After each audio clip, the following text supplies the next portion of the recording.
Itu Joni Palapa SHMH dan Katim Oncal atau Instagram. Alhamdulillah berhasil mengamankan pelaku. Tertunduk lesu, Septiadi, 23 tahun, pelaku maling perhiasan emas jenis cincin, punya Akila Yahya yang dak lain pacarnya dewek. Pelaku diringkus tim Ranmor Satreskrim Polrestabes Palembang dak jauh dari rumahnya di kawasan Poligon.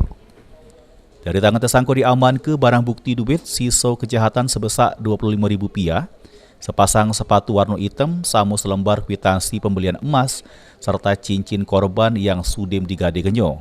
Kasat Reskrim Polrestabes Palembang Kompol Triwahyudi membenarkan tertangkapnya pelaku atas laporan dari korban. Kejadian bermula pas pelaku disuruh oleh wong tua korban untuk ngecek kondisi rumahnya, karena korban lagi tak berada di Palembang.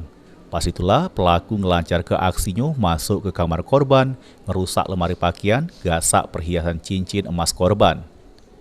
Supaya tidak ketahuan korban, pelaku nuker cincin tersebut dengan cincin imitasi, namun ulahnya tersebut masih ketahuan oleh korban. Sesudah menggasak cincin tersebut, korban langsung gade ke cincin tersebut senilai Rp2 juta yang duitnya digunakan pelaku untuk judi slot sama poya-poya. Maling atau mengambil rumah, memang rumah itu dalam keadaan kosong. Sebenarnya yang diambil itu adalah satu cincin emas milik korban, terus langsung pelaku jual cincin emas itu untuk poya-poya mereka hadiahnya. Dia sendiri main tunggal dia. Untuk BB teman tinggal sisa Rp25.000, tapi alhamdulillah cincinnya juga kita berhasil amankan juga dari tempat dia jual. Kita sudah ambil dengan baik, alhamdulillah.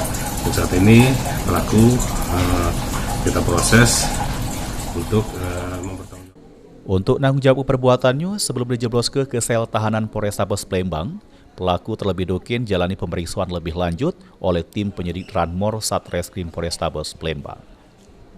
Heru Wahyudi, PAL TV.